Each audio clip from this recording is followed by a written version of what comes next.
my mother-in-law had been hearing some scratching noises inside her attic, so I patched up a hole, thinking something must have been getting up in there, and set up a trail camera to see what might be happening.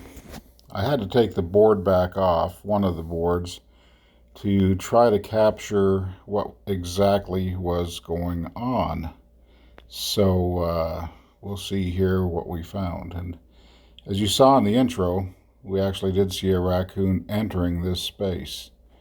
And right here you see him coming down off the roof around the light fixture, kind of checking out the trail camera like, that wasn't there before. And it's kind of sniffing around and thinking, well, okay. When I'd put a trap up there as well, you can see he almost tripped the trap. And taking the ladder, discovered another spot on the house that had a hole in the soffit. I set the trail camera up there, and as you can see, the raccoon was leaving this area of the house and entering from the other area. So I thought, well, I'll just set up the camera here. I plugged up the other hole.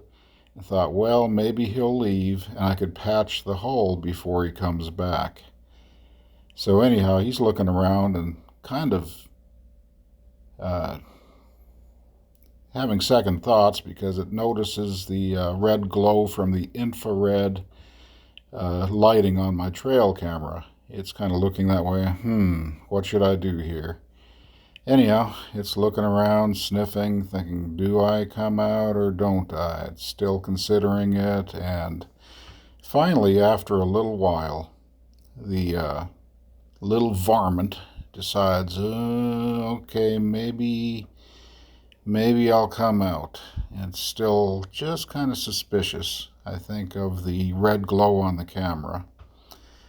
But as you'll see here in a moment, he finally decides to come down, and there he goes.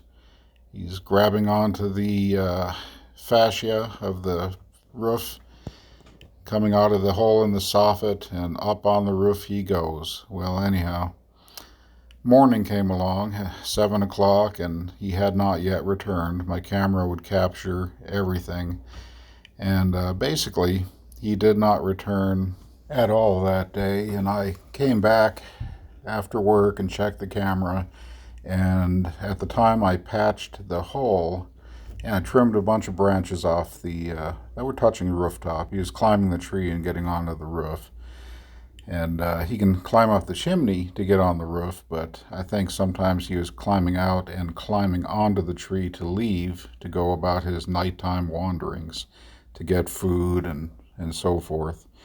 But he did not return.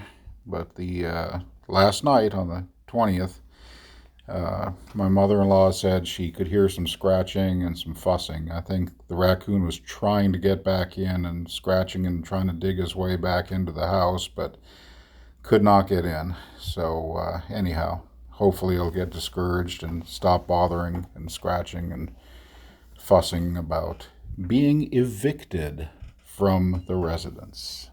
So honor your eviction notice, little guy, and we hope we do not see this mugshot around the house anytime soon.